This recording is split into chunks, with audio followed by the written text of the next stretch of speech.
Hey guys, so we're going to talk on this video a little bit about what's called thermal creep. So we see a lot of this in early summer, mid-summer a lot, and then kind of towards the end of summer as the temperatures start cooling off.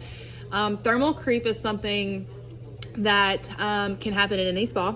Doesn't matter who you are, whether it's 110 or 220. All tubs have a filtration cycle, so they're programmed in the brains of the tub to come on and cycle for filtration every so often. So not only does your tub kick on to filter every so often, most manufacturers are set twice a day for 2 hours, twice a day for 2 hours. So that's 4 hours out of the day that the tub is filtering. Now, obviously customers can go in and change that in the settings. But your tub will run more than just twice a day. So not only the tubs are, they're thermostatically controlled, so kind of like your thermostat in your house. So if you have it set on 101 and the tub drops to 100 degrees, the tub will kick back on to engage the heater to heat back up to your set temperature, and then it will turn off whenever it reaches that temperature. So the heater will not engage to come on and heat the water unless it's calling for heat, meaning that it's going to be calling for heat if it's lower than the set temperature. So the tub can filter on the filtration cycle even with the heater not being engaged. The water will flow through the heater, but the heater element will not be on. It will not be heating the water. So with the tub filtering, the tub cycling, you can get, even with the heater off, you can get friction heat off of the motor. So if your filtration cycles, which most manufacturers are programmed every 12 hours for 2, so it will run at 12 till 2, 12 till 2. And most of the time, even if the heater is not engaged, with your jet pump running for filtration for 2 hours, that pump is sitting there turning and turning and turning in the motor, and you can get heat built off of that pump. And that's what they call friction heat. So the friction heat can build up in the air cavity of the spa underneath, between the insulation and the cabinet. That's what we call an airspace in the cabinet. And you can get the friction heat off the motors that will fill the airspace.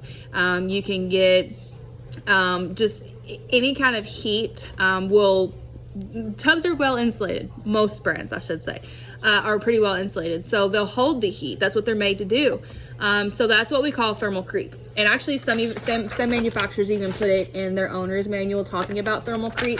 So there's a few things that you can do to help relieve some of the heat out of your spa, because sometimes it can be too hot, okay? Me and my husband were in ours the other night and it was on 100 and he was like, oh my gosh, this is still so hot. So I turned it down to 98 and it kind of crept down as we were just sitting in it with the cover off. Taking the cover off is one good thing that you could do to release some of the heat. Heat rises, so if you have the cover off, it will release some of the heat out of the spa. So taking the cover off is definitely one thing that I suggest whenever you're trying to release some heat out of the spa. 2, which I actually just learned this reading Cal Spa's owner's manual. So they call it venting your cover. So you can actually take like a washcloth or a kitchen towel, fold it, and you can actually put it in the corners of your spa cover. Before you lay the cover down and lock the straps down, put those washcloths in between where the cover would lay and the tub itself. So that kind of keeps the cover up off of the spa a little bit, and that's venting your cover. So you're going to create kind of a gap in between the spa shell and the cover itself to, again, release some of the heat out of the spa. So that's one cool thing that I've really recently just learned that I'm going to start suggesting to people, especially at night. Opening your cover at night on cooler nights can be a key thing to help.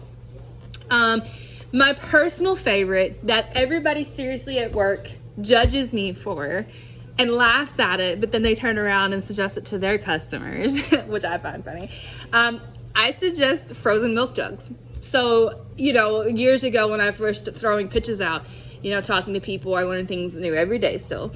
And I told, we were having a conversation and the guy was like, man, like, what if the water gets too hot? And I was like, oh, just throw ice in it. Like, it'll cool off. Or you can put tap water in it, top it off with some fresh water, and that will kind of cool the water down. But he was like, just, you know, I was like, just throw some ice in it. He was like, why waste ice? And I was like, how else are you going to do it besides just putting water in it? And I don't even remember who the customer was, but I can remember having a conversation with him, and he was like, freeze milk jugs. And I was like, what? He was like, take milk jugs, fill with water, put the cap on it, freeze it. He was like, and if you get into the tub and the water's still hot, take that frozen milk jug out of the freezer, put it in the spa water. It will thaw out in the milk jug. You can take the milk jug back out and put it back in the freezer and refreeze it. You can refreeze them. Like, who would have thunk it, right? Like, that's brilliant. So I took that, and people here at work and my bosses still tell me, yeah, that girl here at work will tell people to freeze milk jugs, but it works. And it's not wasting anything but a little bit of time to take the milk jug out of the freezer and back in the freezer over time. So milk jugs is one of my personal favorites just because it's a kind of an inside joke at work, but it seriously works. And really around spring is when I save them. So hopefully this helps. Hope you guys have a good day. Any questions, definitely let me know. Vent your cover.